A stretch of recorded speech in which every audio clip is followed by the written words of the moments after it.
on one hand, Shirafa was trying to say the whole Sudras. And I'm thinking, but from profession-wise, am I, what's the other one? Brahmana. Finance-related Brahmana. job. What do you, and then I realized it's about. Well, they say that you can get sacked. If you can get sacked by somebody, that means you're a Sudra. But I don't think it's about that. If you're working for someone and that person gets It's sacked, complicated. you are a Sudra. I decided that it doesn't matter what you are, It's become a Vaishnava. But then the question goes to then Karna is a good example. Mm. He was born a Kshatriya and obviously was given away by Yeah. infancy and was then the son of a charioteer, right? Mm. So, but they all treated him as a charioteer son, not a Kshatriya. Yeah. But also they didn't know that, right? They didn't know that, but still you treat him that even though he was a Kshatriya, then like, you know. His qualities also, yeah. But he was never seen as one. So it's like, can you move from one to the other without having, because they just judge him right now. Oh, well done. What is that, Siri? Or is that? Well, I mean, Krishna did say to Arjuna, you're a Kshatriya, just do your duty. He thought I'd become a sannyasi and get out of here and go and live in the forest and just escape from this thing. But he said, no, you whatever mode you are in, you're better to do your work in that field. Even if there are faults, you just do your work in that way. I don't really like what I do, right? But I always think maybe that's what I'm meant to do, so I'll continue doing it for now. Yeah, just do whatever mode you're in. But I just say maybe that's what Krishna wants me. That's my contribution in terms of my work. Yeah, it's not good. I cannot be a Vaishya. I have no understanding of how to do business. I'd be too gullible, you know. I cannot run a business. I have no idea. So I just stick to whatever I know best. Yeah, from what you're saying, if they're all working, you would probably. There's an element of Shudra there, but then you also look at the type of the work you have, and that could also be of a different nature, right? Like, for example, Admin people and like administrative people, they're. Kshatriyas.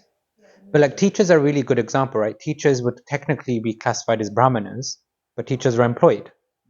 So therefore, there's also a Shudra element to it also. And if you look at someone like Muslim Prabhu, who's a teacher, and he's obviously got the Vaishnava side as well.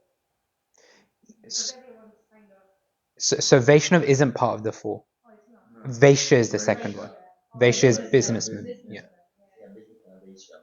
Vaishnava is follower of the. Oh yeah, it's Brahmana.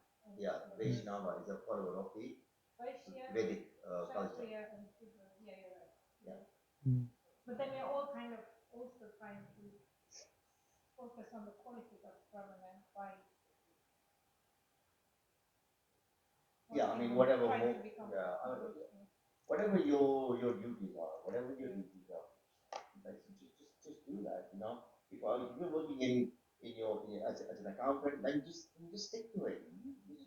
I would just say whatever you're good at, just do that. I mean, no point me jumping my field and doing something else because I'm not going to do that. Yeah, it's not even a question of are you good at it. What if you ended up in it like I did?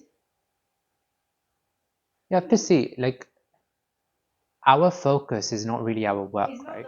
It's our devotion. Yeah.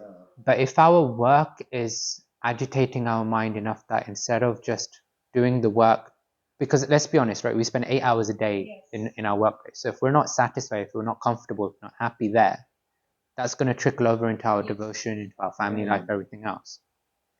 So at the very least, we need to be stable enough and satisfied enough with the work we're doing for 8 hours so that the other time we can focus on spiritual life. Otherwise, there's so many people that are like, they're probably artists, right, in terms of their real profession, but because art doesn't pay, so they take another job, but then they're so miserable that it's like they don't really care much for it. So how do you balance that out then? Obviously you have this, right? Ikigai is a very nice one. Krishna. He's strong. We haven't started yet, we're just having discussions. We're waiting for you to start. Yeah, we're waiting for you. So So ikigai is basically a Japanese thing, which is basically trying to find something which you like, which the world needs, which pays, and I forgot the fourth quadrant, which you're good at. Do you want to close the windows? And so the idea is to try and find something that fits into all four quadrants. So then you can find your purpose. Basically, that's what ikigai means. Now you're not going to necessarily find that 100%, and we don't necessarily care to find that 100% because we know the purpose is not, to be happy in material life. So at least find something that satisfies each of the four quadrants enough that we can be satisfied to then just, okay, you deal with it for 8 hours a day in your job, and then you're out. I think I'm okay now. I was just talking about it today, like, yeah. You look and change to me. I think I've accepted the focus is not the job, get it done. I hate it. It's more to do with the people, right? So right now I'm okay. So I just continue with that and focus on the devotion. Yeah, the devotion. And just offer all the reward of all the work you do to Krishna. And yeah, that's what I do every morning. That way I think I'm brilliant. Oh God, I'm just an instrument. Yeah. You acquire skills, you acquire Lakshmi, you acquire contacts, you acquire resources. You can all use those. So I'm a tax advisor. The way I look at it is I make sure that the companies pay the right amount of tax, although people may see it the other way around. They may think that I help them pay the least amount of tax. So then you could help devotees. You could apply that skill for devotees and make sure that they can get the best efficiency out of their income and tax. Because there's going to be so many devotees that don't really know how to balance their taxes, right? Especially those who are self-employed. They probably pay so much more in tax. Because they're devotees, they're probably not going to go the other way. But this is the thing. I work on corporate tax, not personal. Fair. I don't even help anyone. Mm. And with big corporates, with an element of once I did question it earlier on in my career when I was working for one of the big four, where they focus on tax planning. I won't say to evade tax, but to minimize tax. They're not more profit, isn't it? But that's all gone. The international rules changed. They doesn't allow it now. Yeah. Shall we start? Okay. Yep. We shall start then. Yeah. And then it dwindled. It went down to 6 and then 5 because then it's their loss. So we won't start with Jarad Madhav. We shall start with the Bhagavatam press, which I didn't do last week, but I remembered when I was like coming back to it. I was like, wow, why didn't I include that? Do you guys lead? Do you guys would you guys prefer to follow? Okay. Sarva Shastra Bipiyusha Sarva Vede Kasatphala Sarva Siddhanta Ratnadhya Sarva Loke Kadrikprada Sarva Bhagavata Prana Shrimad Bhagavata Prabhu Kalidvanto Didaditya Shri Krishna Parivartita Paramananda Pathaya Prema Varshaksharayate Sarvada Sarvasevyaya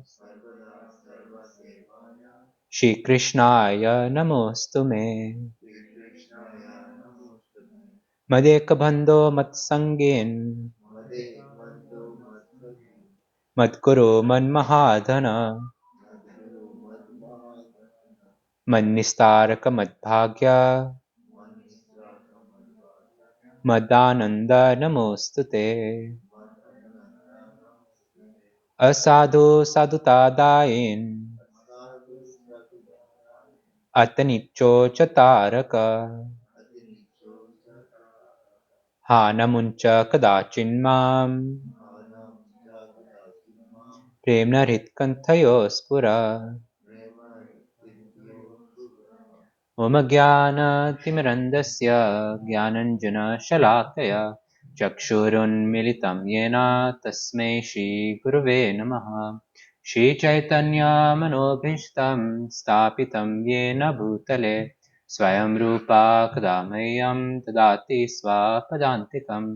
वन्देऽहं श्रीगुरो श्रीयुतापदकमलं श्रीगुरून् वैष्णवांश्च श्रीरूपं साग्रजातं सहगण रघुनाथान्वितं तं सजीवं साद्वैतं सावधूतं परिजनसहितं कृष्णचैतन्यदेवं श्रीराधाकृष्णपादान् सहगण ललिता श्रीविशाखान्वितांश्च हे कृष्णा करुणा सिन्धो दीनबन्धो जगत्पते गोपेशा गोपिकान्ता राधाकान्ता नमोऽस्तुते तप्तकाञ्चन गौरङ्गी राधे वृन्दावनेश्वरी वृषभानुसुते देवी प्रणमामि हरिप्रिये वञ्चाकल्पतरुभ्यश्च कृपासिन्धुभ्येव च पतितानां पावनेभ्यो वैष्णवेभ्यो नमो नमः। नमो विष्णुपादाय कृष्णपृष्ठाय भूतले श्रीमते भक्तिवेदान्त स्वामिनिति नामिने नमस्ते सरस्वते देवे गौरवाणी प्रचारिणे निर्विशेष शून्यवादी पाश्चात्यादेशतारिणे जय श्री कृष्ण चैतन्य प्रभु नित्यानंद श्री अद्वैत गदाधर शिवासादि गौर भक्तवृंद हरे Krishna Krishna Krishna Hare Hare Hare Ram Ram Ram Hare Hare. Thank you very much. Thank you for guys for joining. And as Arun Prabhu said, the others can come and then join in and fill in the blank, and we can ask them the questions when they come. Okay, so last week we kind of covered verse 11 from chapter 1 of Canto 1. What was the main theme of the topic? Yes. Yeah, yes. What was the main thing? Was it We did question 2. Yes, which was? Which was give us the essence. Give us the essence. Give us yes. the essence. The creme de la creme. Creme de la creme. Yes. So we covered what is the sages of Naimisharanya are asking who? Sutta or Shuka? Sutta Goswami. Is it Sutta Goswami? Yeah. Sutta Goswami, the essence. Yeah. Give us the essence. Because there's so many Vedic literatures out there, but the people of Kali Yuga don't have the time, the capacity, the intelligence, the luck, and ultimately the mind, consciousness to be able to go through everything and then decipher what is the best. And so, Sutta Goswami, or rather the sages ask Sutta Goswami, just give us the essence. And what did we end on?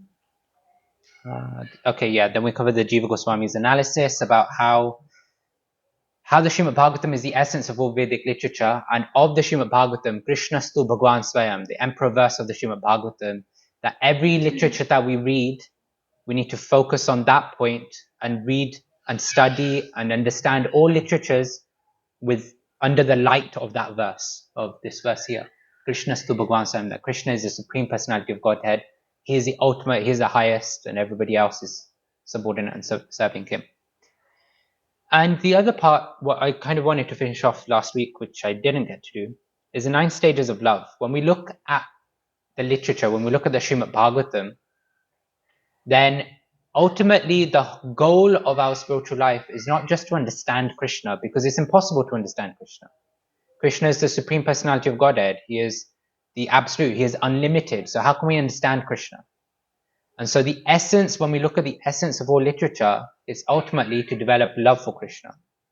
And we know from the Nectar of Devotion, there's 9 stages of developing that love. So the first stage is Shraddha, or faith. We're all here because we have some faith, right? Even those who come to the temple, they may just go home after darshan, but they have some faith. But then what happens after faith? We all get association, we all connect with each other. That's why we're in a Sangha group. And then what happens? We start practicing. Sometimes some people are practicing before they get association, but somehow actually they've already got association some way, because if they're reading Srila Prabhupada's books, they're associating with Prabhupada in that way. And then we see purification, the hardest stage, anartha nivritti, that we all go through. As we're practicing, we find that, okay, there are Vaishnava qualities that we have to develop. Humility, kindness, and all these different things. But then what happens when we're on the road? Tolerance is one of them. Tolerance is one. Yeah, somebody overtakes you, where does the tolerance go? Somebody cuts you up, then what happens? So what you're saying is you don't have a heavy foot, you intentionally put the foot down. But I'll say I have a heavy foot. But yeah, that's true, right? It's true. It's true. So yeah, so at different stages or different parts of our life, we find that it comes out. Our non-Vaishnava qualities come out. So the purification stage is where we're really getting rid of all the unwanted things in our spiritual practice. Whatever is unwanted, our material desires, our material qualities, our non-Vaishnava qualities, all of that is getting purified so that we can connect our whole self to Krishna. It's your character defects. Character defects. Yeah, I like that Character word. defects. The best is write them down. Write Yeah. them down. And then work on them. And then go and tell somebody else. Get it out of your chest. I wish it was that easy. No, but that's what we do. It's true. Seriously. Accompany AA, Alcoholics Anonymous. And step six is to write down is to get rid of your character of your defects of character. The defects of character is one of the hardest steps you can do, but we write them down and then we go and tell somebody else, another human being, and to God. And then we tell God in step 7 is to take these character defects away from me. But we still have to actively work on them also. Yeah. So you yeah. can't really get rid of them completely, but you can control them. So the interesting thing is, as we go higher up these 9 stages, those start to go away. They actually go away. But what's described is that the stage of purification, anartha nivritti, is the hardest stage where it takes the longest for people to get over. But when you get rid of like 70 to 80% of your unwanted qualities, then you can come to the next stage, which is conviction in your spiritual life, where you're convinced that spiritual life is the only way forward now.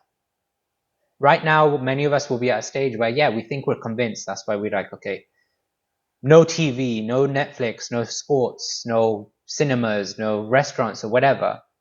But then every now and then the desire comes and then, okay, you entertain that desire every now and then. But this stage, it's like, there's no point. There's nothing. There's nothing in that life. So you're ready to just give yourself fully to Krishna. And then attraction comes, because when you're convinced about something, then you're like, okay, you just want to engage yourself fully in that. And that adds attraction. And then attachment, and then ecstatic love, and then the ultimate, which is prema, which is pure love. At that stage, such an exalted stage where every atom in your body is just shouting out for Krishna and nothing else. Imagine every atom of the body. And so what the sages are doing is that they're going, okay, give us the essence. And through the Srimad Bhagavatam, what we find is that as we go through the cantos, we're going through the stages or the limbs of Krishna, all because Pariksha Maharaj is slowly developing his love for Krishna. Actually, he's already got love. He's already got pure love for Krishna. But through the Srimad Bhagavatam, we find that our own absorption and attraction to Krishna increases. Our own love starts to increase. I remember when I went through the Srimad Bhagavatam the first time, it was like I'm a reader by nature. So I was just absorbed. It was like, oh my gosh, I just want to read. Then there came a point, it was so difficult to get through because it was then just, okay, Canto 5 and the whole creation, all that stuff. But then you go through and then it's like, now you just look forward to it again.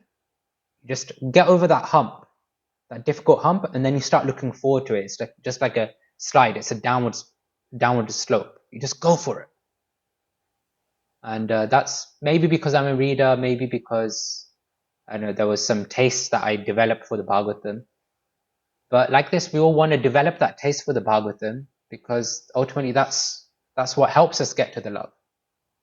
When we went through the first session that I did, which was the rapt attention, right, and the love. We can see that Srila Prabhupada's focus that if we give rapt attention to hearing the Srimad Bhagavatam, the love comes.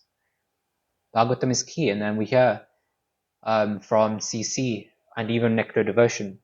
Sadhu Sangha, Nam Kirtan Bhajana, anyway, there's 5. So Sadhu Sangha, Bhajana, okay, I'll just do the English. So there's association, the spiritual association. There's visiting the dhams, the holy places. There's reading and hearing the Srimad Bhagavatam. That's one of the key. And then I always forget the other 2. Anyway, there's 5 specific things, the 5 key practices that we all should have to some degree in our life. Nam Kirtanam is also one, so chanting of holy names. But yeah, 5 things. And Bhagavata Shravan is one of them. Hearing the Srimad Bhagavatam is one.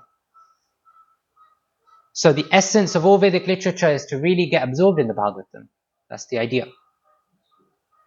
And then we go to the next verse. Actually, I think that's meant to be. One second, I'm just going to change. That's why we look forward to coming here on Friday nights, isn't it? Friday Sanga. Really, I think we are so lucky to get this opportunity to come in and learn the Srimad Bhagavatam. You know, I really consider myself to be really, really lucky and fortunate that I've got this opportunity. Personally. We all are. In the Bhagavad Gita, Krishna says that of many millions of people, one may think about spiritual life. Of many millions of those, one may come to a point of liberation. And of many millions of those, one will come to a point of loving me, knowing me, developing their love for me. So somehow or another, Prabhupada's mercy has been there for all of us. So we've connected to that. So yeah. Okay, so verse 12. Sutta janasi bhadram te Sutta janasi bhadram te Bhagavan Sattvatam Pati Bhagavan Sattvatam Pati Devakyam Vasudevasya Devakyam Vasudevasya Jato Yasya Chikirshaya. Jato Yasya Chikirshaya. English, anyone? All blessings upon you, O Sutta Goswami. You know for what purpose the personality of Godhead appeared in the womb of Devaki as the son of Vasudeva. So before I go to the purport, it's interesting that after asking for the essence of Vedic literature, the next verse, which is the next question, is tell me about the Krishna who is the son of Vasudeva who entered the womb of Devaki. Immediately after asking the essence, the sages are asking, tell us about Krishna. Anyone?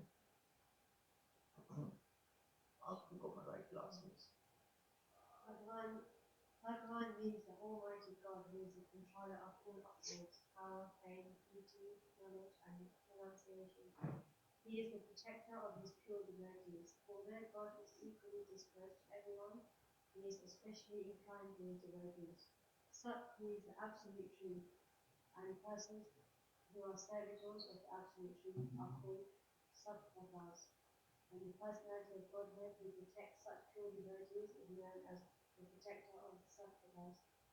Bhadram, there of blessings upon you, indicates the sages excited to know the absolute truth from the speaker.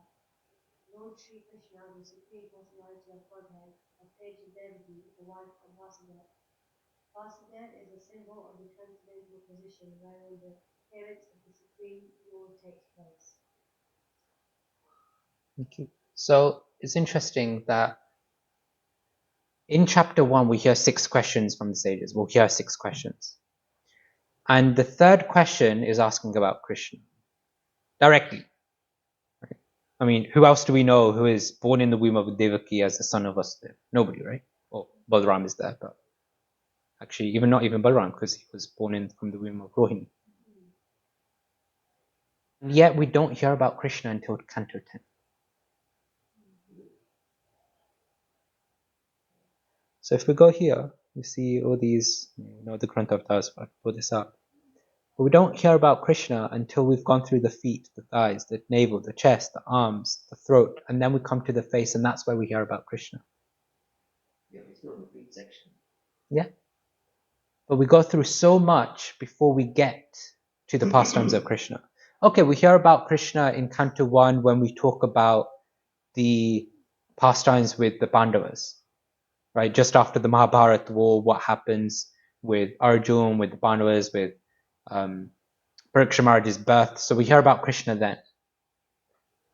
We hear about Krishna when we hear about uh, in Canto 1 still, when we hear about the whole pastime with, in Canto 3 with Uddhava, when Uddhava comes onto the scene, who's speaking to Vidura, then we hear Uddhava is narrating in very short, a summary of all the pastimes of Krishna in just half a canto almost, if less.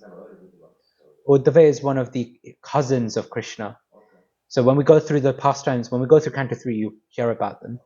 But he's a cousin of Krishna. He's so absorbed in Krishna that it's described that when he was a child, in the Bhagavatam it says that when he was a child, he would forget to even eat because he wants to just focus on his service to Krishna as a child.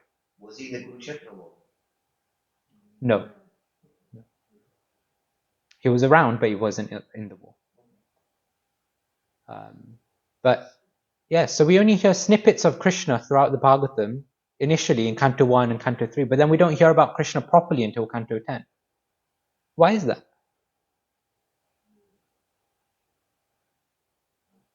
Why would the sages ask about Krishna directly, but then we don't hear about Krishna directly until Canto 10?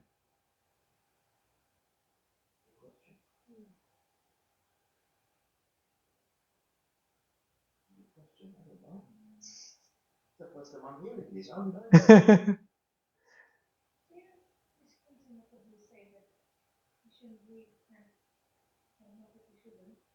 Canto 10 is the summary. It's like the Vedanta Sutra, isn't it? Yeah, so Canto 10 is basically all the pastimes of Krishna in 90 chapters. So that's where Krishna book comes from. Krishna book is a summary of Canto 10. But it goes through Krishna's birth or appearance, goes through his Vrindavan pastimes. You probably talk about Raslila pastimes, his pastimes with the gopis. Then it goes on to Mathura, and then it goes beyond that to Dwarka, and goes through all those pastimes. If you don't develop that understanding, you may misinterpret stuff. Exactly. It's like in the same way when you take darshan, you start from the feet and go up. You can't just go straight to the face. You need to understand, it's like the essence to give you that knowledge. Yeah. To fully appreciate who Krishna is. Right. So yeah, that's the point. So they've asked about Krishna, but because the sages knew that this is what we're asking for the welfare of all people. And if they just started speaking about Krishna as a child who, got kidnapped, as a child who basically was drinking milk, as a child who was pulling the tails of calves and cows, who was stealing butter, people will misunderstand, right? People just see he's just a normal child. And then they'll hear about the Raslila pastimes of Krishna with the gopis. Oh, he's got so many girlfriends. What's the difference between Krishna and me? I can have so many girlfriends.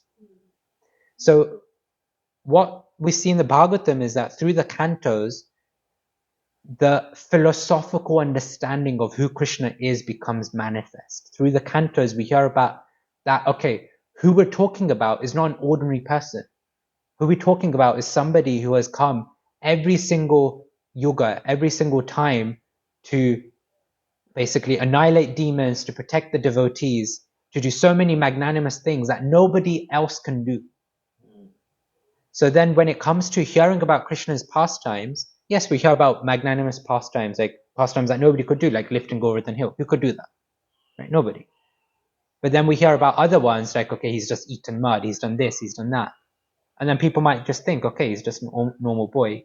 But because we go through all of these cantos to then establish the philosophy that this is Krishna, Krishna is God, then we can understand that even when he's doing these things, then they're just his presentation of leelas or pastimes or just for his joy, his pleasure. Whereas when we do them, it's because we're engrossed in them. But when Krishna does them, it's actually just something that he's manifesting or doing just to showcase the joy. In the same way, when you go through Chaitanya Charitamrita, which is the next level up, right, the pastimes of Mahaprabhu, Chaitanya Mahaprabhu, you see what Krishnadas Kaviraj Goswami does initially is establish who Mahaprabhu is. He explains in the first few chapters of the first volume, the Adi Leela, that, okay, this Mahaprabhu that I'm going to be talking about is actually Krishna himself. Why is he come? What is he doing? What's his purpose? All of that is described. The backstory is described so that when we read about the pastimes, we understand that this is not just a devotee. This is Krishna as a devotee. The Lord, the Supreme Lord as a devotee. And even in Bhagavad Gita, we see, to a lesser degree, but to a similar degree, we see at the start, Krishna doesn't speak. We just hear about Arjuna, we hear about the whole war situation. But then when Krishna enters the scene, he's introduced as a chariot driver. But then what does Arjuna say? Karpanya dosho pata svabhava prichhami tvam dharma sammudacheta yachyasyanyishtam bruhi tanme shishyasте ham chadi mam tam prapannam. Bhakti Shastri people will know this. Yeah, that one verse I haven't done. Yeah. I've done. That's the only one I know. That's the only one I Really? know. Out of all the 12 verses of module 1, I'm stuck on that It's the first first one. one. It's the longest. Yes. And I dread It's it. the only one I did. I'm not telling you. There's only two types of two structures to the Bhagavad Gita. One is Anushtap, which is, if I go back, which is this style. There's only 8 syllables in each line. Yeah. And the second one is the one that I just recited, which is 12, I think. So if Mostly you it's learn, 8. mostly it's 8, but there are some, it's actually 8 or 12, or whatever it is. All the others I've done. Well, not all of them, but What do you mean? memorized. And then I have to memorize in Sanskrit and memorize in English, and then you get tested within a sector, 4 at a time. You memorize 4 Sanskrits by heart, plus the meaning of that in English. Srila Prabhupada's meaning, of course. And then when you're ready, you go book your appointment with your assessor, and then you need to sit, and then you say it, and then they will mark you. If you get one word or one pronunciation wrong, you get points. Ready for Bhakti Shastri? The more verses you learn, the easier it gets, actually.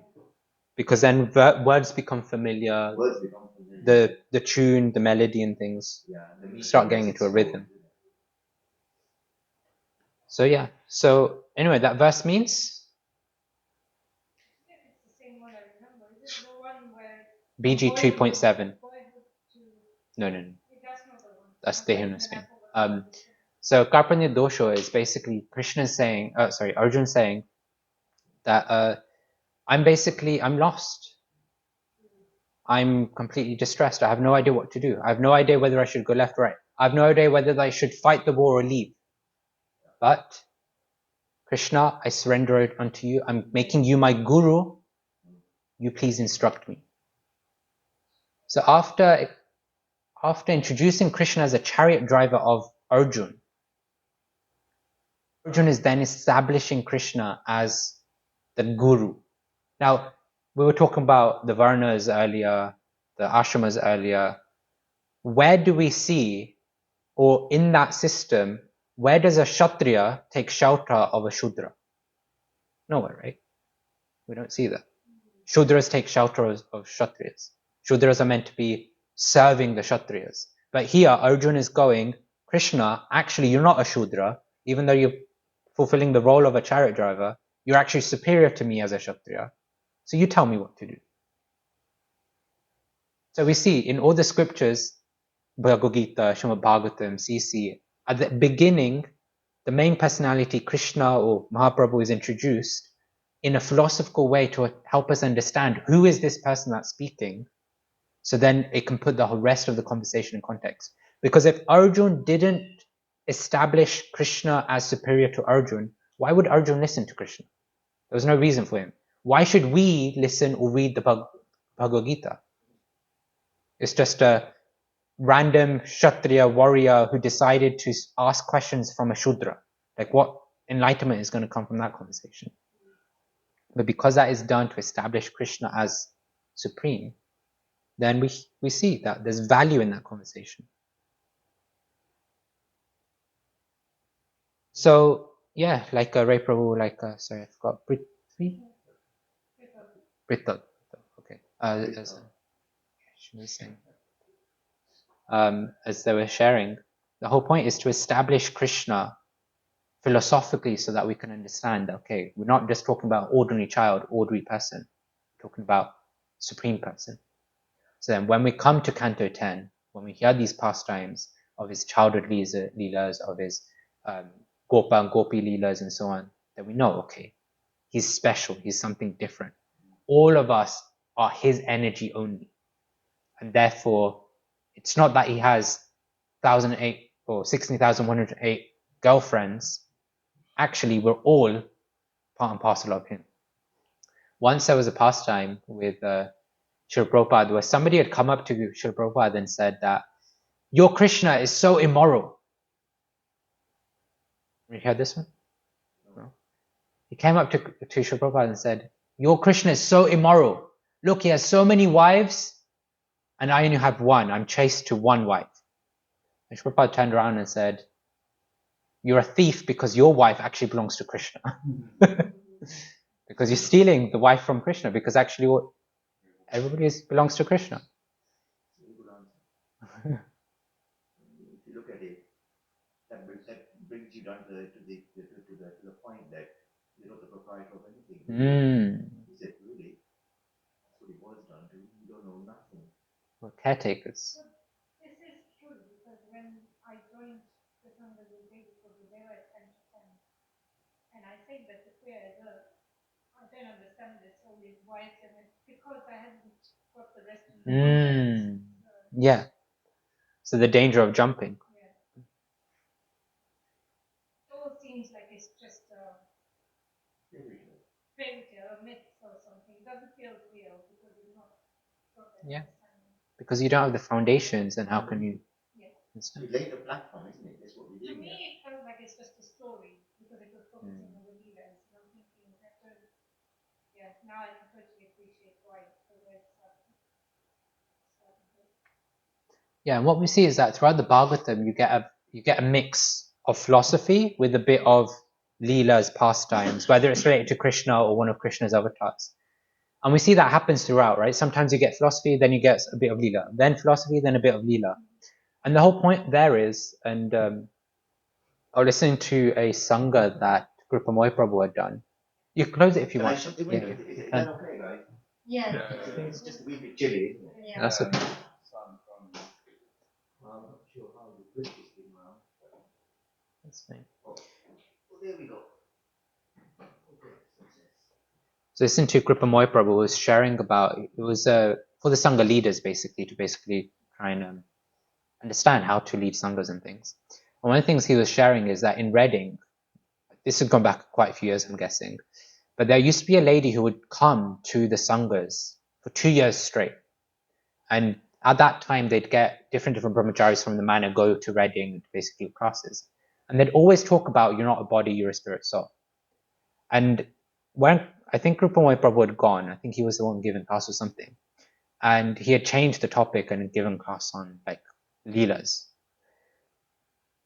And then this lady came up to Rupamoy Prabhu, or the speaker, and was like, when are we actually going to focus on hearing about Krishna? Because for 2 years straight, I'm just hearing, we're not this body, we're a spirit soul. But when are we actually going to focus on Krishna? Because philosophy helps us detach from the world, but Leela helps us get attracted to Krishna's world. And that's why hearing Leelas is equally important to hearing the philosophy.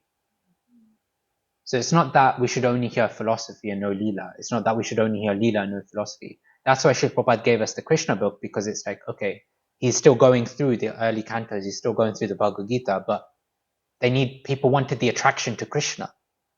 Otherwise, what's the difference between ISKCON as a spiritual movement and any other movement who is just going, okay, you're not this body, you're a spirit soul. At the end of the life, you just merge into one. Like there's nothing, right? We're not taking them beyond that point. But we want to take people to the point of Krishna. It's so attractive. It's so amazing. We want to fall in love with Krishna. And so we need the Leela every now and then. And so we see in the Srimad Bhagavatam, even when we're at the feet in cantos 1 and 2, we hear some philosophy, but we also hear Leela, pastimes. Then we hear more philosophy, then more Leelas. So this helps us. Yeah. I mean, I think it's also similar a bit like chapter 11 of the Bhagavad Gita, where he talks about his opulences. And his opulence is a way of me looking at Krishna and thinking, wow, I mean, he's just so great, you know. He's the wind, he's the sky, he's the rain, um, he's the fall, the autumn, he's one who sheds the, you know. He does all these things, and it makes you attract to that person, isn't it? It's like, you know, if somebody tells you, oh, if you have a friend and you don't know, then if you find out one day he's actually a millionaire, you'd be a little bit attracted to us. You know what I mean? You know, suddenly you find out, oh my God, I've known you for 20 years. You never told me you were a millionaire. You know, you'd have a little bit more devotion to that person, a little bit more. Not that you want his dollars, but you look up to him, won't you? A little bit more love. Sure, I'd call that love, but yeah. Yeah, but you know what I mean? Shall we just say wealth? Wealth means not monetary value, but wealth in spiritual knowledge. Mm. Yeah, I mean, I try to read the Bhagavad Gita myself. When I did the classes, up to the point where they talk about opulence and everything, that's when you appreciate it more. Because I think that, Appreciate but it as you more. kind of integrate it, You see how great he is, isn't it? You just see how great he is. And you see his universal form and all the heads he had and how he was crushing them. And you think, wow, you know, it's just unbelievable how big and powerful. It's just infinite. You just struck in awe. And you think, you know, he's it. There's nothing more to it than that, really. Mm. Anything from you two? Quiet. That's just like listening. Okay, any more? Let's go to next verse. So in verse 11, we heard about tell us the essence. Yeah. In verse 12, we heard about tell us about Krishna. And then in verse 13, actually, what time is it? The essence, the one that we covered last week. 11 was essence. Well, I'm surprised from 11 he's jumped straight to Krishna, really. Isn't it? If you think about it. Because what we can see is the link there is that what is the essence is to develop the love for Krishna. And so whatever is important for us to develop love for Krishna, tell us about that. And so that's why we see the Srimad Bhagavatam is so core for Vaishnavas. Right? Do I have the slide on this? Might have included it for my head.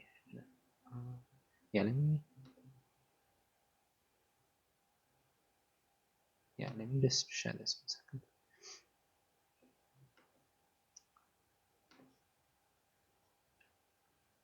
So here, what we see is Sanatan Dharma or Vedic literature, right? Those who follow Sanatan Dharma, just generally, those who we'd classify as Hindus, what's their main books that they focus on?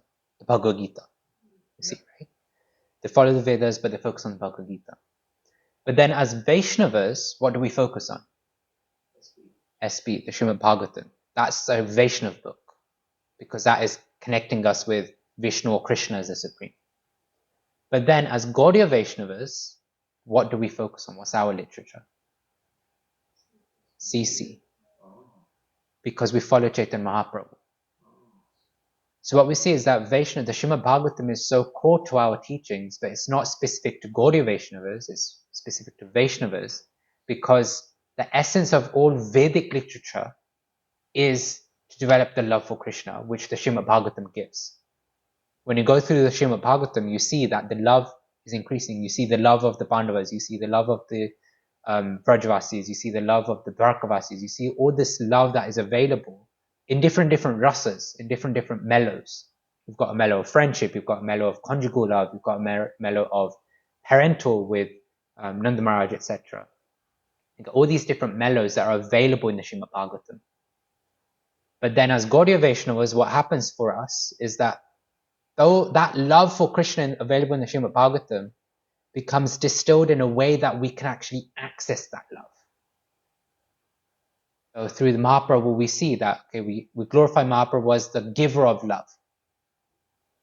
Krishna is the recipient of love, but Mahaprabhu is the giver of love because he freely gives love, distributes it. It has to be known as the mother of the Vedas. Not that I've heard of. It's considered the ripened fruit of the Vedas. Because the analogy is given that when you have sap in a tree, you can't taste that sap anywhere until it accumulates into the fruit, the juice in the fruit. That's when it's edible, that's when it's tasty, and that's when it's relishable. Otherwise, if you try to eat bark from a tree, it's like... Now you can try it. Let us know your experience. You can. That would be cinnamon. Yeah. That would be cinnamon. You just dry it and then just powder it and have your tea with it. But you see that the true taste really comes when it accumulates into the fruits. So then we come to verse 13. Tanna shushrushamananam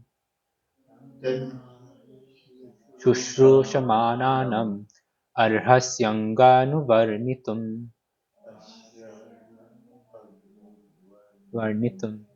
yasyavatarbhutanam shemaya cha bhavaya cha. English, anyone?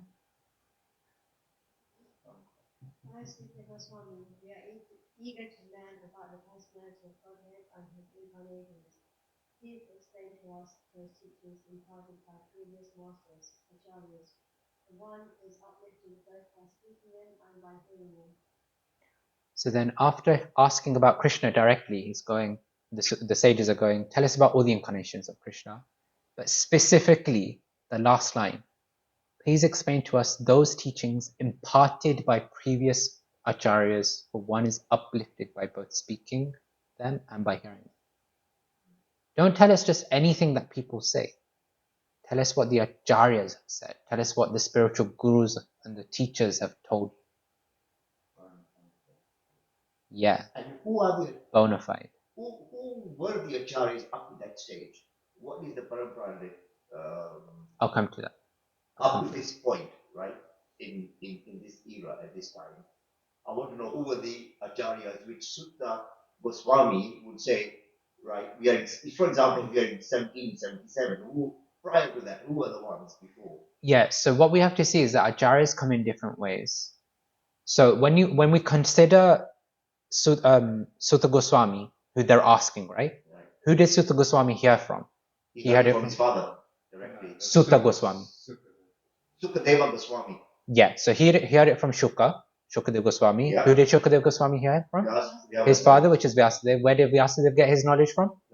Narada Muni. Narada Muni. And where did Narada Muni get it from? From Brahma. Brahma. And Brahma got it from? From Supreme Lord Krishna.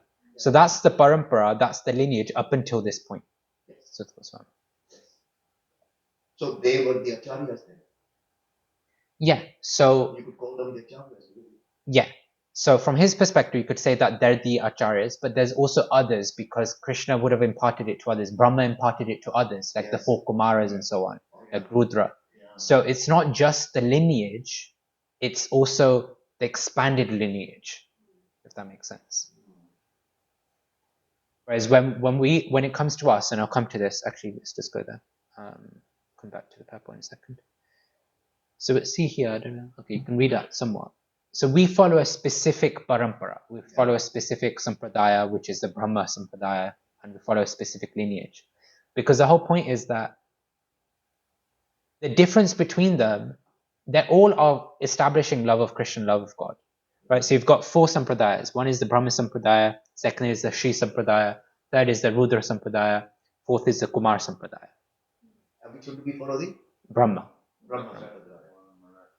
Yeah, the one on the left. So Krishna has given the knowledge, the supreme knowledge of all the Vedic literatures in 4 different personalities.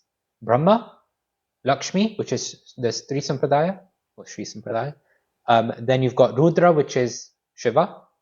And then you've got the Kumaras, which is the 4 Kumaras. These are sons of Brahma. So each lineage has a specific focus of how to practice that lineage, or how to practice devotion. So when you look at the Sri Sampradaya, which is predominantly found in South India, when you go to South India, or if anybody knows about South India, you see temples are so magnanimous, the temple worship is so magnanimous, because the Sri Sampradaya's focus is on elaborate temple worship, elaborate deity worship. And so even when Prabhupada was establishing temples around the world, he would sometimes send, I can't remember who he sent, but he sent some of his disciples to one of the Sri Sampradaya temples to learn about deity worship. So outside the Sri Sampradaya, ISKCON probably has the best deity worship in terms of quality as well as opulence, because they learnt from the best in that regard. Those who believe in Lead and Ram, are they part of the Brahma? That's a good question. Because even here we worship Krishna and Ram. Yeah, I actually don't know where strict followers of Ram come from. I actually don't know. It's a good question. Because Madhvi is pretty good on Ram, no? Is she? No? Okay. This is only Krishna's eternal, right? Mhm. This Krishna in this context, is this the Krishna from the Gita, Mahabharata? That these are all from time immemorial when he created, because obviously Krishna creates Vishnu, Mahavishnu creates the Bhagavatam like that. Obviously, every time they expand that, Lord Brahma comes inside and then the universe closes again. So this is always happening. Yeah, so this Krishna, it's not the Krishna that comes to earth in the Mahabharata period. It's, I mean, it's the same Krishna, but it's the eternal, it's the time immemorial part. Because this knowledge was available in the Bhagavad Gita, Krishna says that he taught this knowledge to the sun god, right? Vivasvan, many thousands of years ago. Because knowledge is eternal. In Canto 2 and in Canto 3, you hear about how he gives the knowledge to Brahma. How Brahma comes from the navel, from the lotus stem, comes from the navel of Vishnu. Then from there comes the lotus flower. On top of the lotus flower is Brahma. And Brahma does what? Performs austerities, performs tapasya. Because he's trying to find, what do I do? What's my purpose? But then he goes, okay, tapa. Then he goes into austerity. And then he gets darshan of the Lord in his heart. Who then gives him the knowledge in 4 verses. Those 4 verses, which is the Chatushloki of the Bhagavatam, the 4 seed verses of the Bhagavatam, they expand into Brahma's conversation to Narad Muni. That expands into Narad Muni's conversation to Vyasadeva, which is what gets documented here, because that conversation is then the expanded conversation of Shukadeva Goswami and Parikshit Maharaj and the sages named Shri and Sutta Goswami. So it all comes from those 4 seed verses that get expanded by the predecessors or successors. Can I ask you something here? Sometimes I read this Bhagavad Gita. Can you tell me which order we fall in? Second one, Brahma Vaishnav Sampradaya. This one. Yeah. So this is also an interpretation. Rudra and then Shiva and the Kumari. So it's this one which we follow. Okay. So in this, did Krishna impart the same knowledge to each sampradaya, or was it changed specifically for each one? So when we say same knowledge, the understanding, the essence, everything is the same. The words may be different. I don't know what the original words were. That may be different, but the process and the practice of bhakti is given as the same, but we see that there's different focuses. Even in ISKCON, we see different gurus have different focuses, right? Like, if I take Jayapataka Maharaj, his focus is on expanding as many disciples as he can. That's his service. That's his focus. Whenever you see quotes of his, you basically get this feeling that he wants to expand the mission as much as possible with people. When you look at Radhanath Maharaj, his focus is very different. His focus is the humble side, the quality side. When you go to Jadvaita Maharaj, his is scholarly, right? He's got a scholarly focus. So it's all these different facets that exist. But when we look at each sampradaya, they have specific generic or general focuses. Like Sri Sampraday's general focus is to practice devotion primarily through deity worship. For Brahma, I hope I get this right, but the focus is to develop the knowledge, the love, as well as the practice.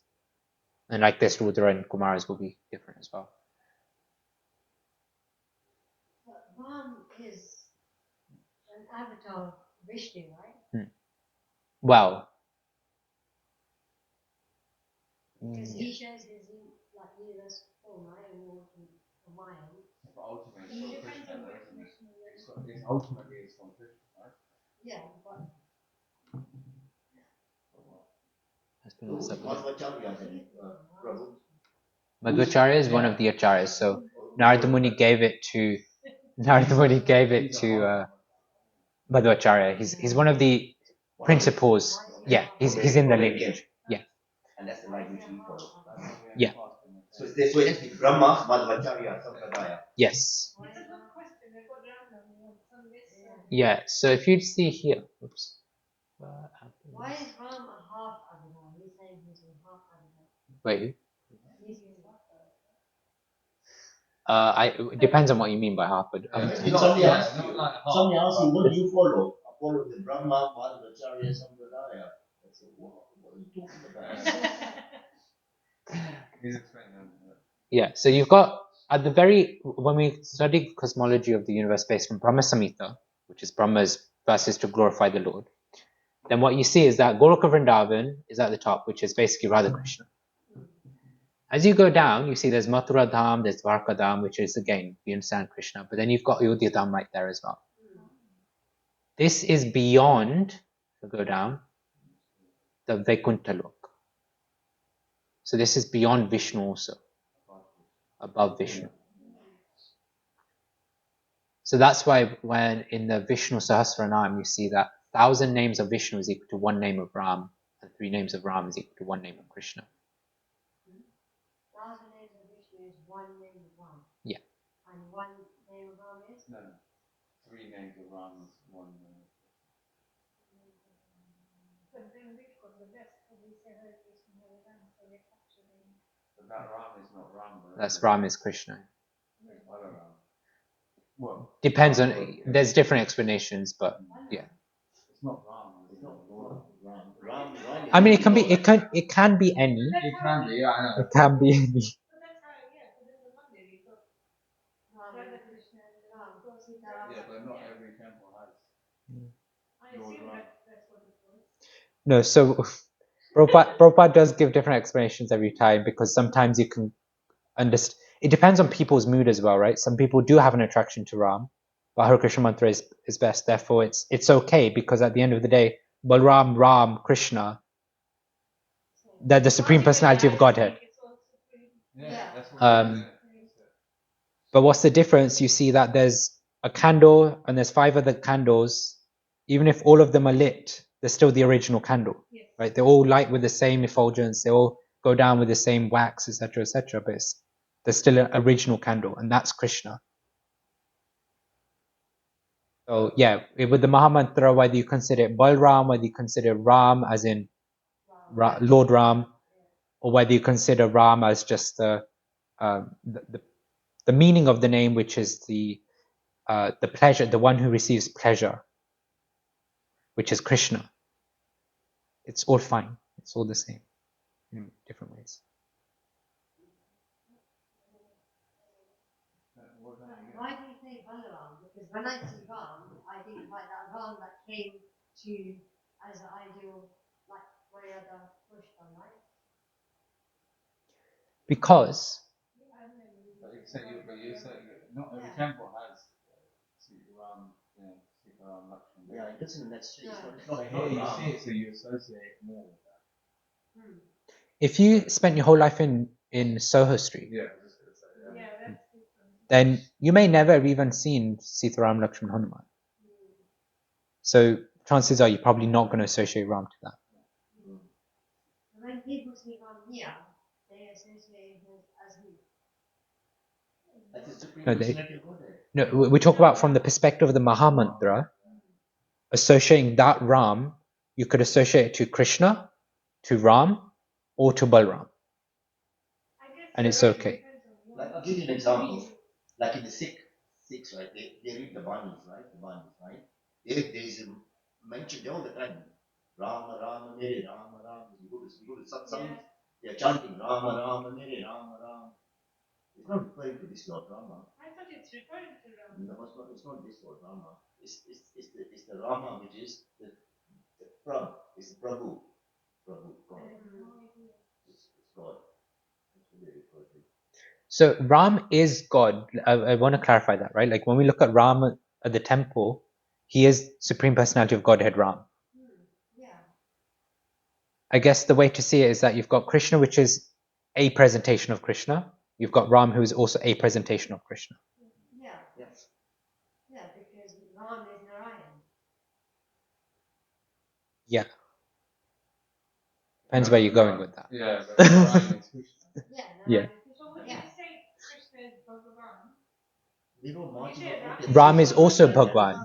Ram is also Bhagwan. Sorry? I said we know marginal potencies of Krishna at the end of the day. Yeah, but there's a difference between Krishna's avatars and all of us. And Krishna. Like we hear, Krishna is to Bhagwan saying, Krishna is the origin of all the incarnations. Yes. So from Krishna comes Balram, from Krishna comes Ram. But at the same time, Ram has his special abode because he's not Vishnu. He's above Vishnu. He's above Vishnu. Yeah. So from here, if you see, you've got Ayodhya Dham here, but then you've got Vaikuntha Lok all the way down here. You know how some people listen to them and they say we all come from Krishna, we're part and parcel.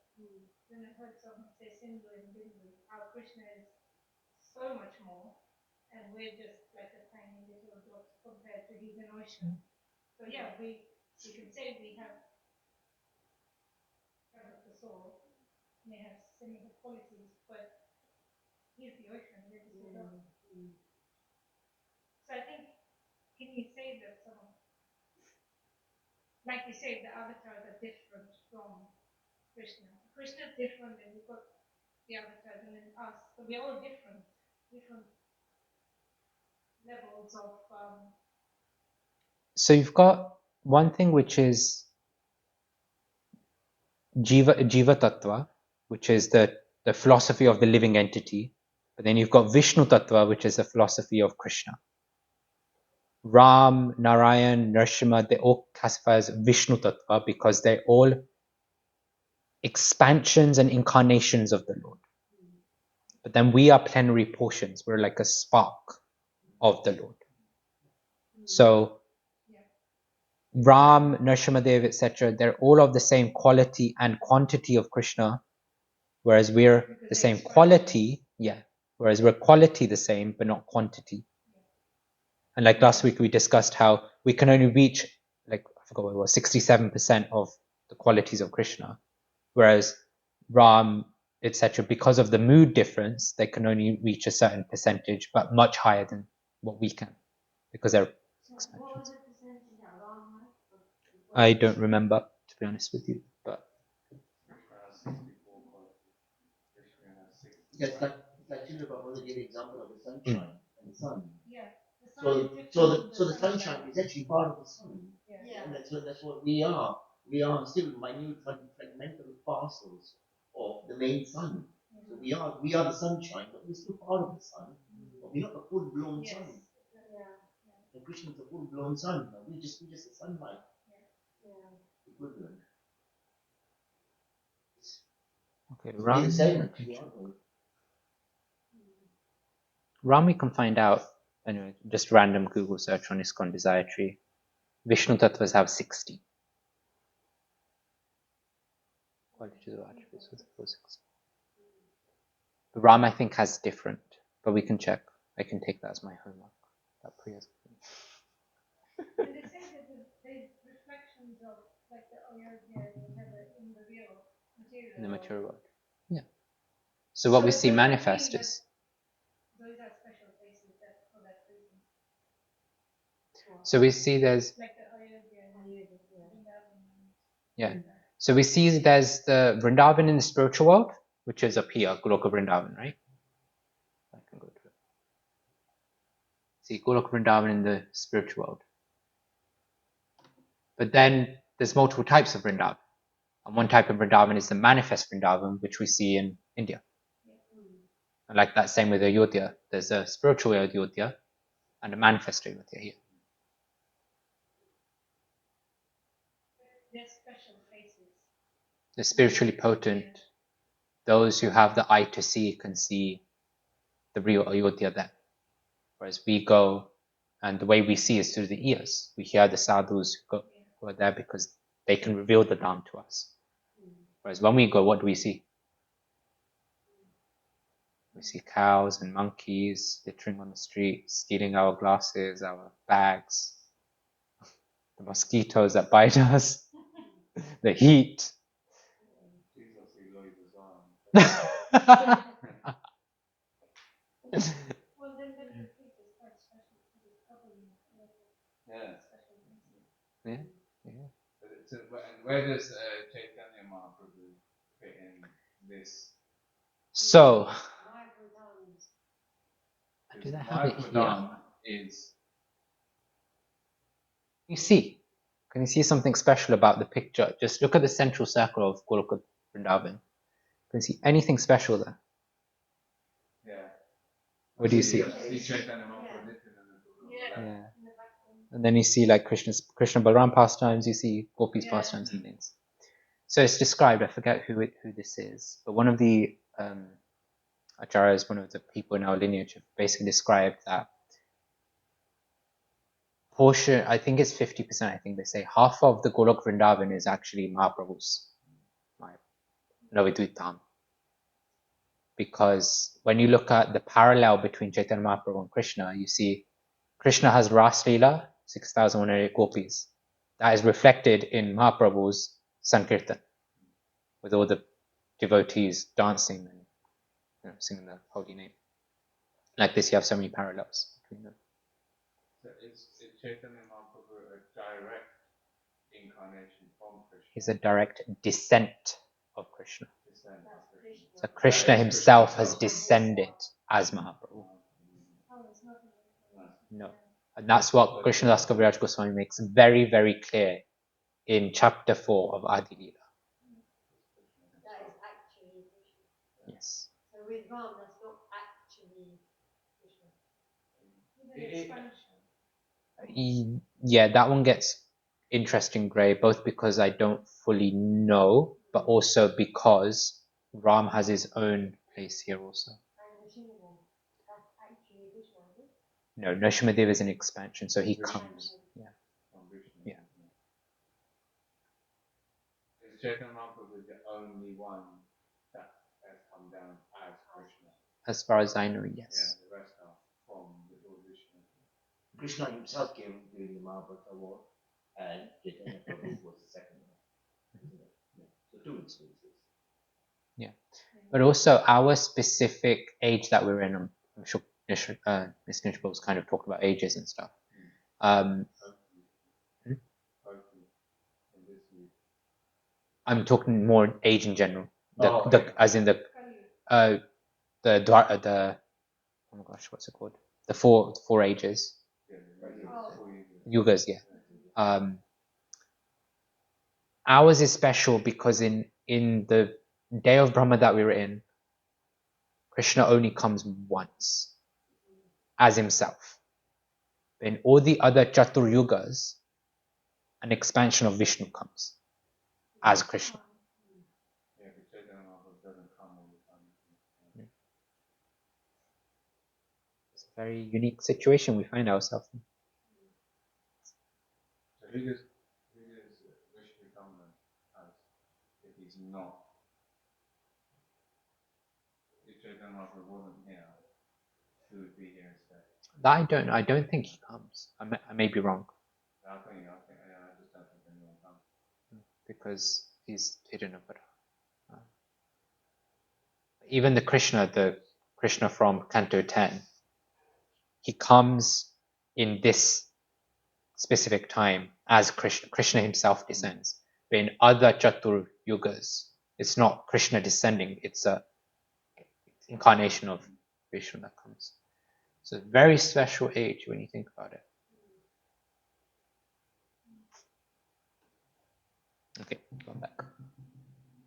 So we read through the verse. Purple, anyone? Let me see if I can read it. I'll have to stand up because I got my. Go for it.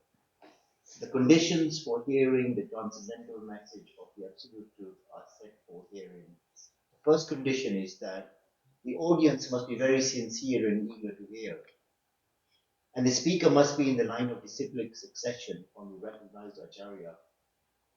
The transcendental message of the Absolute is not understandable by those who are materially absorbed.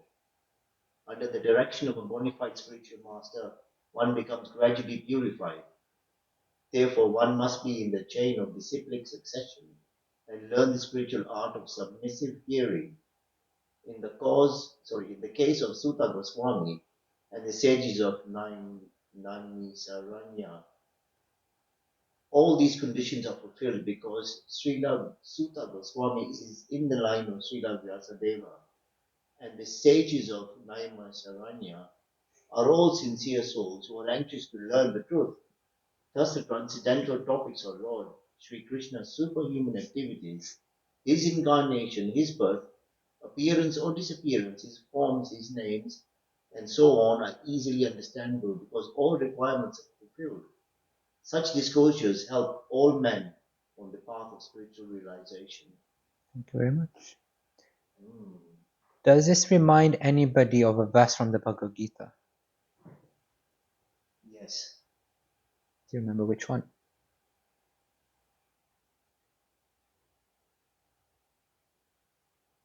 Yeah, I know. I forgot the first line of the verse.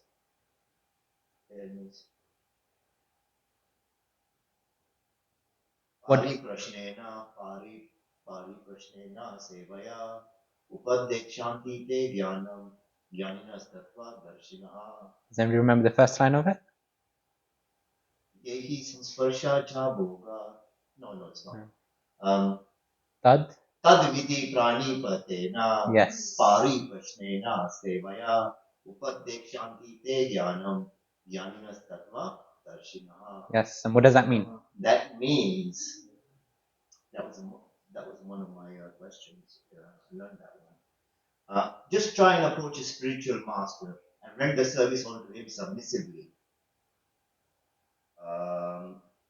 The spiritual master will impart knowledge onto you. Yaninasta will upadidek shanti. That means he will pass knowledge onto you because they have seen the truth. Yes. They have realized the truth. Tattva darshinaha. So that's Bhagavad Gita 434 for those. I know that one by heart because I was testing it. Yeah. That's why I asked because I know it's a memory verse from Bhakti Shastri. I spent. It takes me a month to learn it by heart. No joke. It takes me a month. Seriously, I'm walking up and down at lunchtime when in the car park, just reciting this. That's good. Yeah. Well done. And then it sticks in my head, man. Yeah. That's good. Yeah. Thanks for the word, Tad. That helped me. As soon as I Yeah. heard the word Tad, I knew straight away. Thank you for that. That's good. So what we see is the importance of hearing from a spiritual master, but the right way to approach a spiritual master, a guru. Many of us, myself included, when we started off our spiritual journey in ISKCON, actually, I'm assuming all of us here came into ISKCON. We weren't born into ISKCON.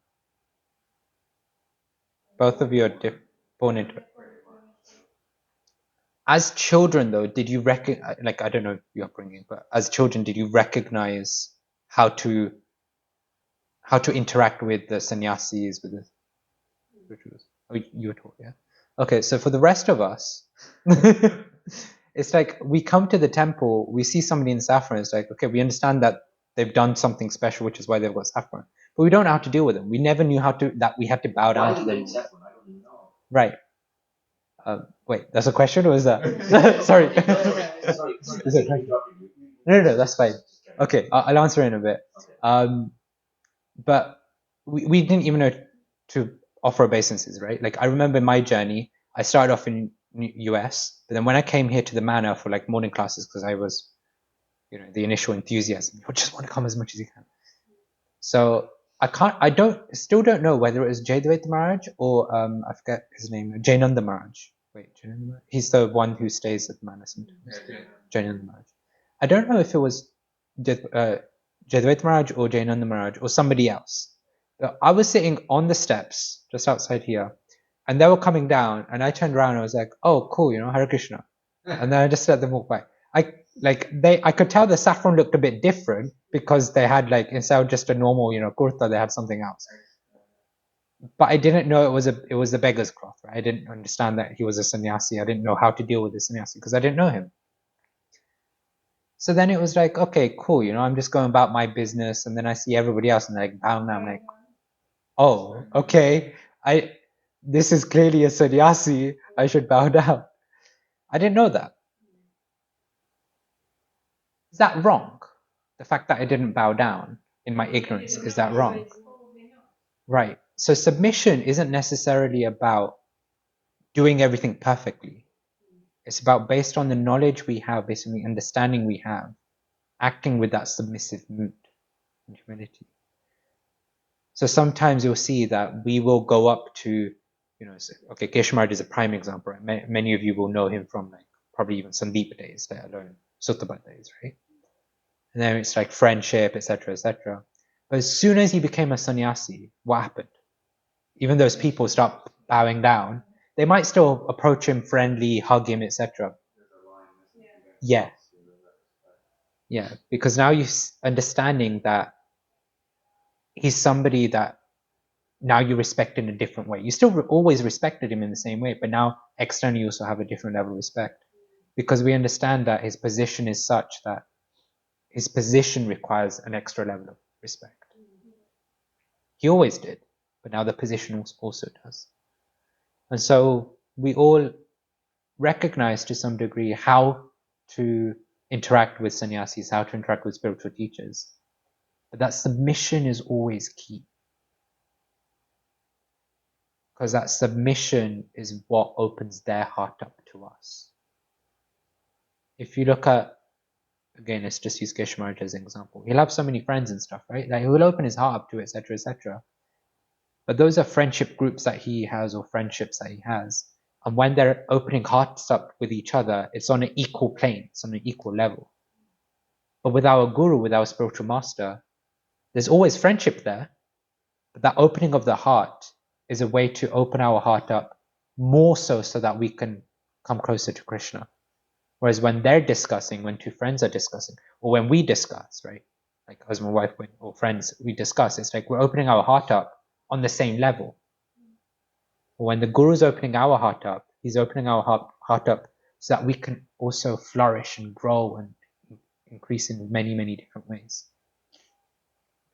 So the example you just gave when you were sitting on the stairs and you didn't know that there was a Maharaj, that you'd been coming here all this time, but you didn't know. Not so much then. Not so much, but yeah. It's like that level of understanding. It's a parallel to what you discussed earlier. Why is Krishna in Canto 10? Without having that knowledge, you're not going to understand, appreciate who a Maharaj is or what they are. That's true. And in the same way you said that once you get to that level and you have that relationship and you understand, that Maharaj or your Guru will open up in the same way Krishna will open up as well to you. I like that. You can get that unconditional love for Yeah, I like that. That's nice. I think this points to the fact that's why you need a guru, full stop. You need a guru. If you haven't got a guru, which is compulsory, really, it's compulsory. Without a guru, you're stuffed, mate. Stuffed. You get the guru when But there's three different gurus. Yeah, you can have a Shiksha guru or a Diksha. Diksha guru, right? Yeah. You need initiation, that's a Diksha guru, like we've done, like for Prabhuji, sorry. I shouldn't call you he, Prabhuji. I should. It's still a he. Show my respect. But nevertheless, we all need gurus, you know. We all need gurus, guidance, isn't it? I mean, in this instance, he's being our Shiksha guru. Yeah. He's guiding us, he's teaching us, he's imparting knowledge onto us. Yeah. Rendering service onto him submissively. I'll get you a cup of tea if you like. And a cake. I'll give you shoes. Are you multi-millionaire as well? Even more. Clean your car with How about a Tesla? Clean your car with you every day, right? And then really you can impart some extra knowledge to me. You know what I mean? The secret too. So you raise a very nice point. So here we talk about rendering service unto him, right? Rendering service unto the guru. What does that service mean? Like if you take somebody like Jayapatak Maharaj who has over 60, maybe 70,000 disciples, how do they render service unto their guru? I mean, there's only so much that Jayapatak Maharaj can eat that you can't, cook 24/7 for him. It's not.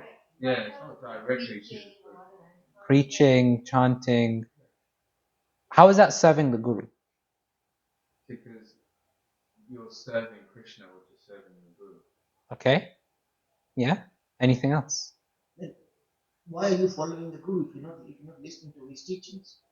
Teachings? Yeah. So following his teachings Following is a his mode of teachings. service. He tells you get up at 4:30 in the morning, do your mala japa. You seriously, you better do that. Well, apart from by myself, I should do that, right? He tells me. There are vows you take. There are things you have to do. Whatever the guru says, the guru says, don't drink, don't gamble, don't do these things. You don't. You don't do these things. So Following the instructions. You follow the instructions, isn't it? I mean, otherwise, like you quite rightly, he's got 70,000 followers. I mean, how is he going to see me and I'm going like this? What do you want? It's not really. Yeah. Exactly. So oftentimes some people have this misconception that service means to do personal service. That's what I thought. Right? Many of us may think that. But then what we recognize is that, yes, personal service, if the opportunity is there, it's nice, it's good, because then you get personal association of the physically manifest guru. But even if personal service isn't there, the service to his teachings, the service to Krishna is always there, because when we look at the service that the guru is giving us, the instructions that the guru is giving us, it's always there to bring us closer to Krishna or bring those around us closer to Krishna. If the guru is then starting to instruct you to go to the pub and drink, then is that bringing you closer to Krishna? Is that following the Vedic literature? No. So in such a guru, we would consider not bona fide, right?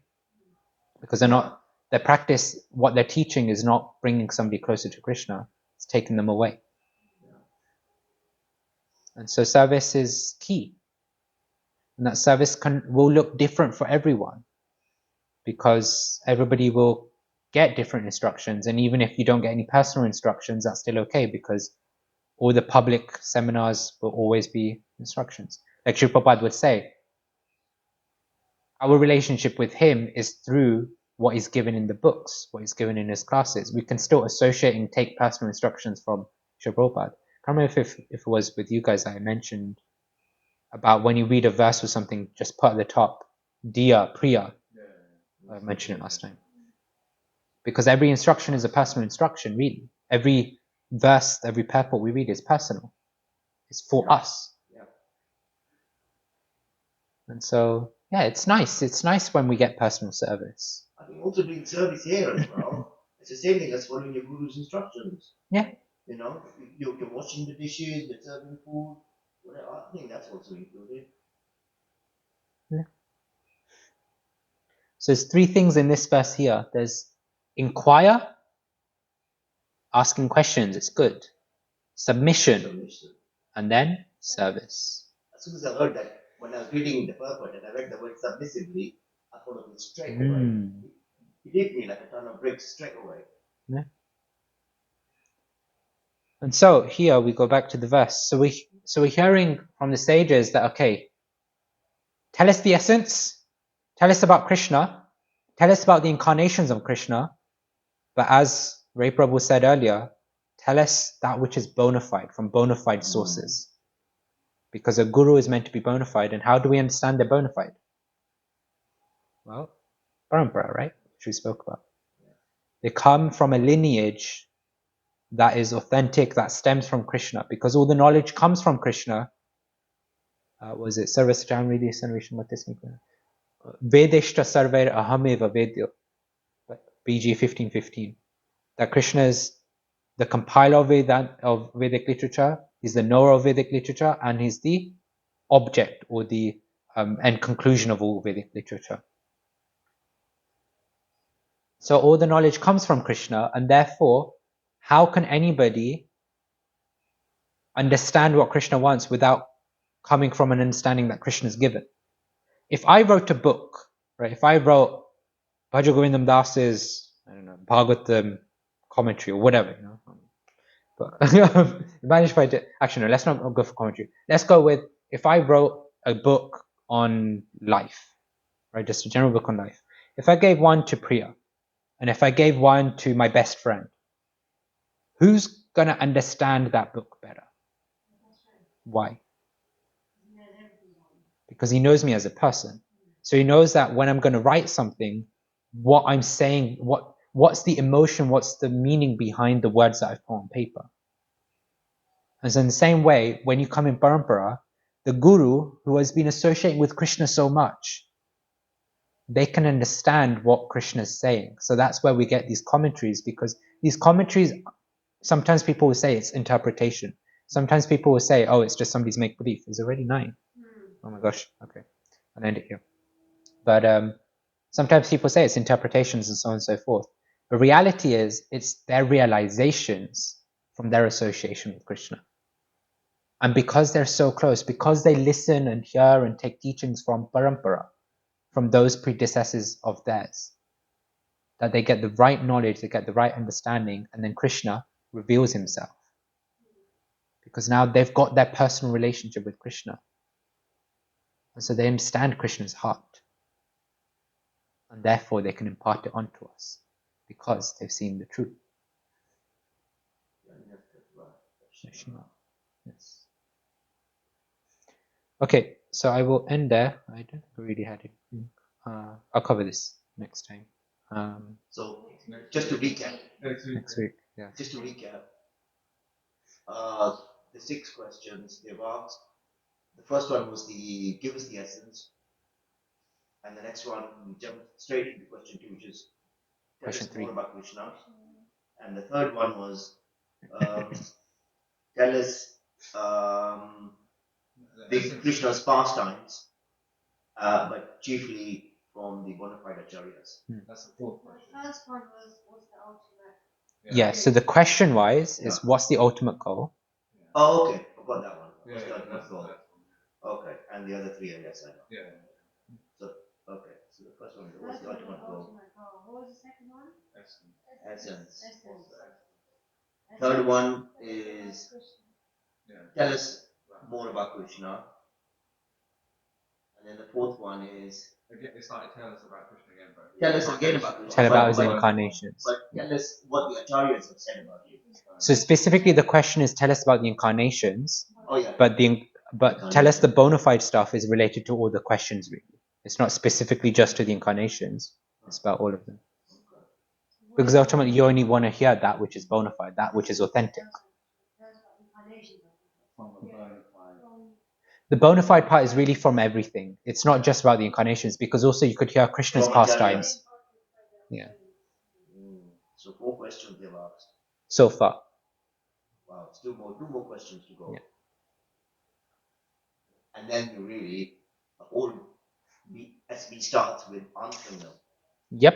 Is that And the whole Srimad Bhagavatam is based on these 6 questions. They don't start answering questions in chapter 1, in chapter 1, do They do. It's like summaries that get described and then you elaborate on them. Okay. But then you've also got topics. Yeah.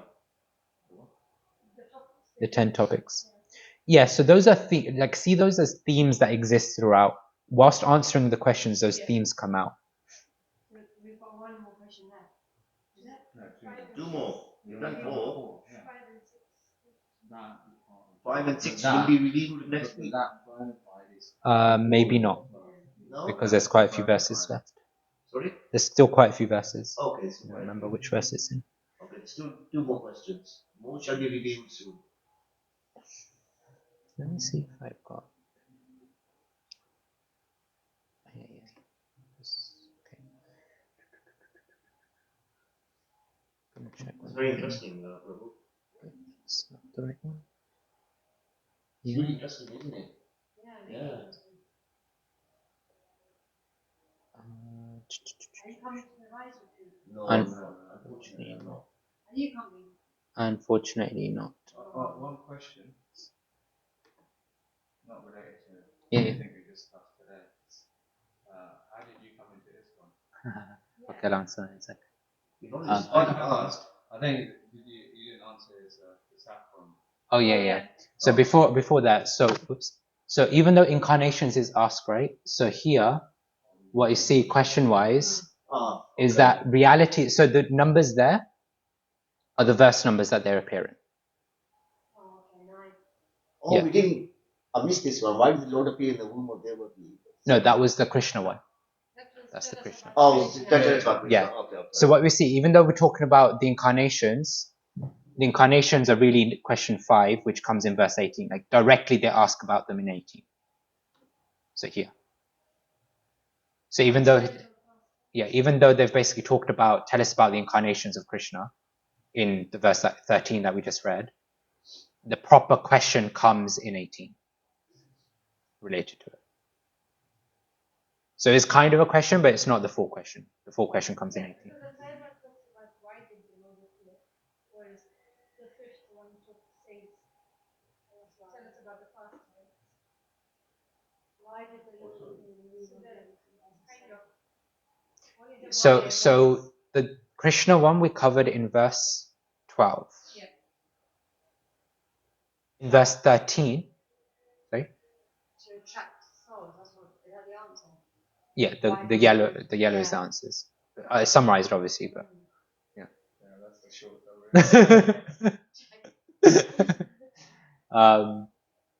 but yeah, so those are the verses. Okay, so going back to why saffron. Yes. So saffron as a color, when you look at it, it reminds you of fire. Yeah. Because the whole point of saffron is it's a color that describes burning of material desires. That's why even the Buddhist monks wear the same color. So the whole idea of saffron is that you want to burn all the material desires and you want to focus a life on renunciation. So it's a constant reminder for the sannyasis and the brahmacharis that as soon as they wake up and they put the dhoti and kurta on, etc. Yeah. You know, there's no whites, there's no colors, there's no grays, there's no pinks, there's no blues, there's no reds, because it's just burn all the material desires, which is saffron. I mean, maybe I've never heard that, but that may be true. No, I think it's you're already at that level where you're purer than. Not necessarily, but no, I've never heard that before, but it may well be true. Who knows? I don't know. How did I come into ISKCON? So I guess from a young age, naturally Hindu background, blah blah blah. Questions are asked: why do we do this? Why do we do that? No answers. You know, I'm sure most stories for most Indian background people who are not born in the movement. But what happened with me is that as I started to go to university and things, I started to read around a lot. So when I started to go to university, oh my gosh, I forgot the name now. Osama, what's this thing? Yeah, all of that stuff. But the whole.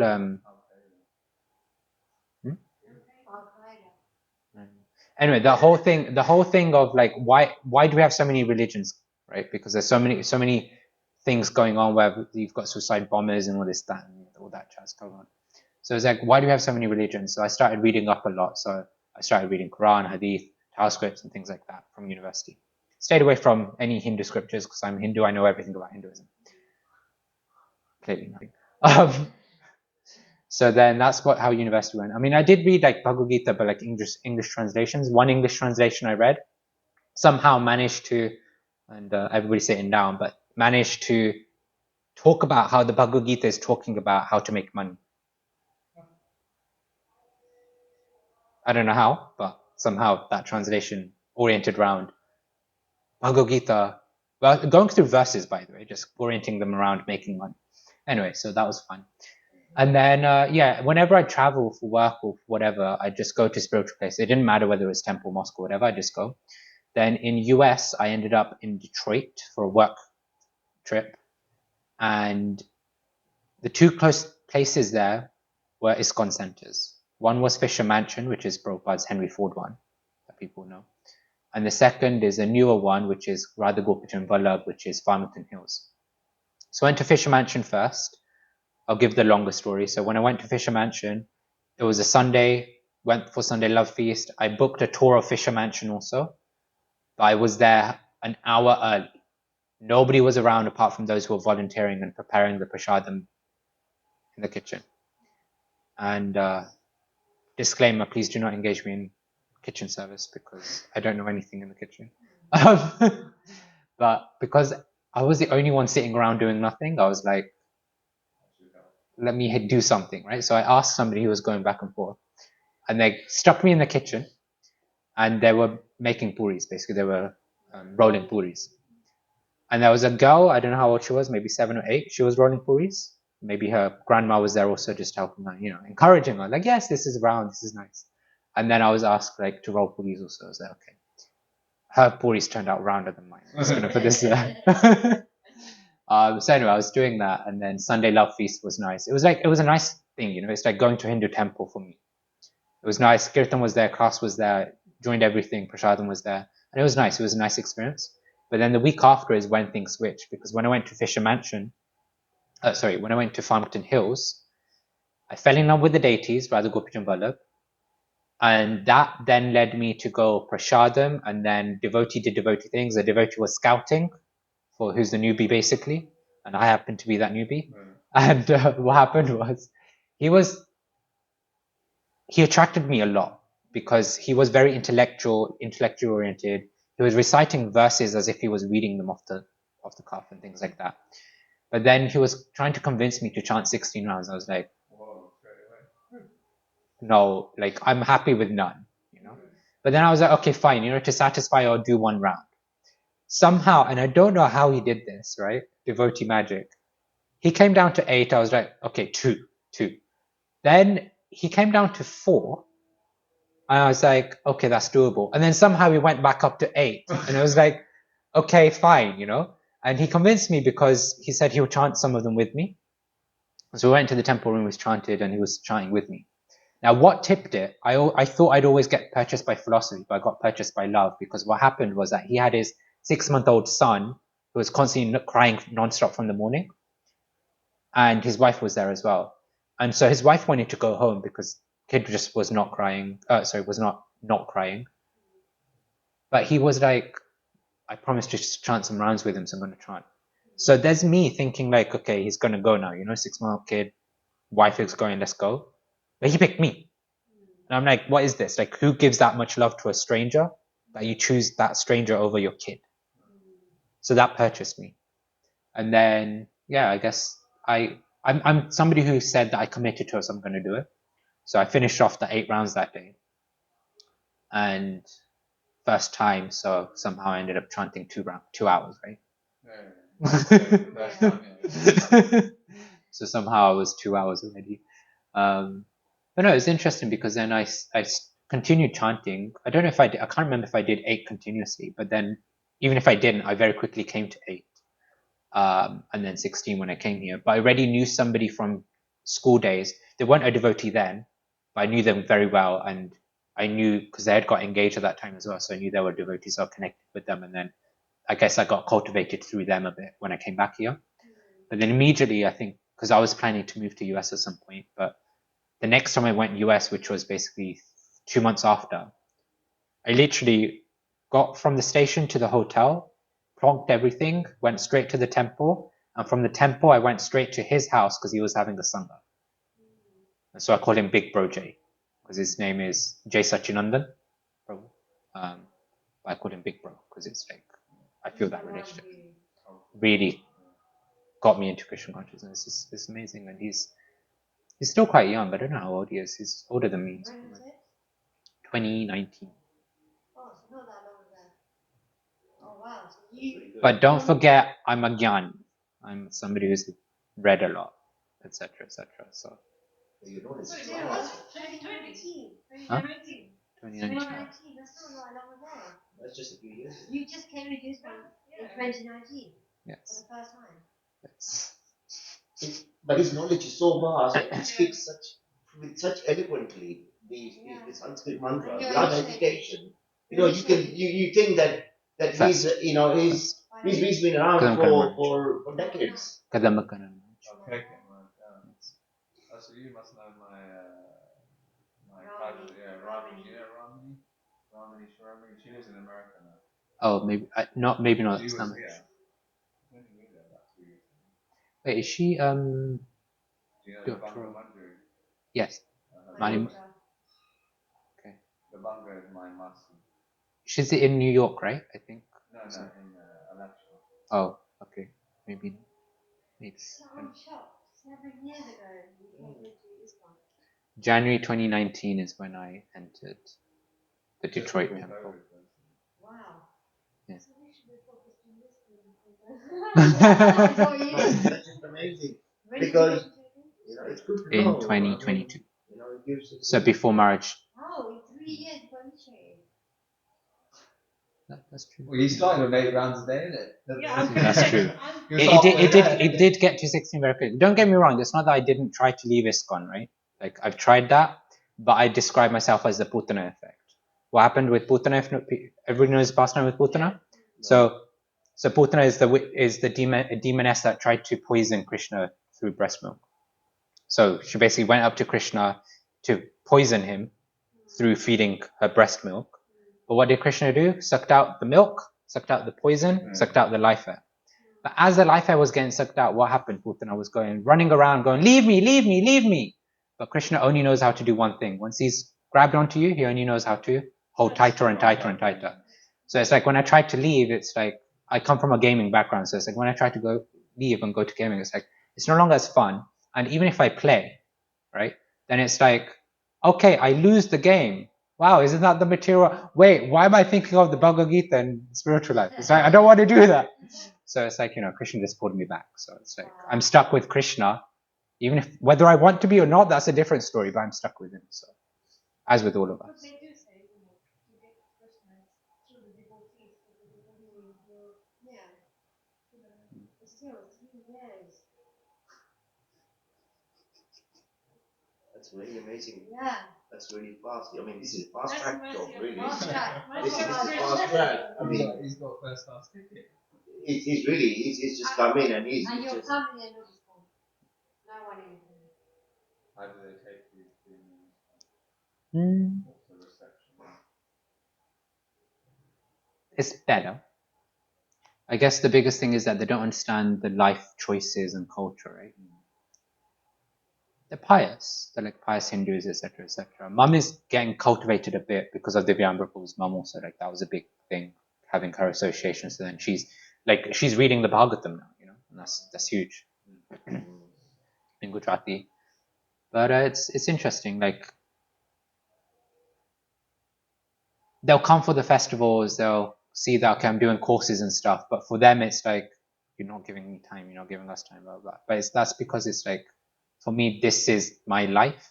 That's my focus. Yeah, I'll be there. I'll spend time with them and stuff. But it's like it works around my spiritual life as opposed to the other way around, which is what most people have. That's the way it should be. he's cashing his ticket every day, 15 rounds. Are we doing that? I'm not Trying to cash. Because 16 rounds technically is meant to be 16 attentive rounds, which is very difficult. So who do you like? Obviously, build up around on these walkers. What do you think? Who do you like go to for extra? So it's interesting because with Geshe Maharaj, I always felt, even before initiation, I always felt this brotherly mood with him. I never really saw him as like my spiritual guide, like thing. And I think many people have that same sort of mood with him. But of course, if there's questions, like practical questions, yeah, Geshe Maharaj, he's one. But then there's others also that I'm connected to, like Brajasunda Prabhu from Govardhan, he's Bhagavatam also focused. Karthik Chandpur is there, mentor is there also. No, Kanchanabja Prabhu was my mentor. I don't know if you know him, but yeah. But then, like, I've always, one of the first personalities I heard in ISKCON was Jayadvaita Maharaj. And he's like, the class I heard from him was back in the day where he was very, very strong about everything. Yeah. Like now he's a lot softer, but back then he was like, and I was like, I want that sort of person as my guru, who would cut me. When I got serious in spiritual life, after I came back, after I tried to leave and come back, then I was like, I want to be serious. I want to get initiated. I want to, like, all that stuff started to come then. And I was in that mode of, I want to try and get initiated. But I didn't know that then, right? So when I heard him, it was like, oh my gosh, like he's Shastric, he's focused on Shastra, he's focused on philosophy. He'll cut you, he's not afraid to just speak it as it is, raw. I don't know. Yeah. Never heard of him. He's one of the sannyasis in ISKCON, and I was like, oh wow. America now. He's primarily spending a lot of time in Brooklyn now, in New York. But yeah, so it was like, maybe him. And then I listened to more and more, and I was like, I don't know if I could do this for life, like just have a guru who's always like cutting you to pieces. But you've technically cut from the same cloth. Yeah. So whenever I email him, right, because I guess guidance-wise, I go to Jayadvaita Maharaj for spiritual, like proper things. And whenever I email him, if I'm asking something that I think like he might cut me on, then I just remind him that grandfather is always kind to grandchildren. So I just remind him that he's my grandfather. But he's always been very kind. He's been very merciful, actually. I had the opportunity because I know Mani Manju Mataji and I always forget her husband's name, Mahaprasad Govinda Prabhu, who are his disciples. It's like I get opportunities to serve him when he's here, at least the past few times. So it's been nice. He's always kind and caring and loving, like a grandfather would be. So I got him, but I didn't get the cutting version of him. So yeah, I guess Jayadvaita Maharaj in terms of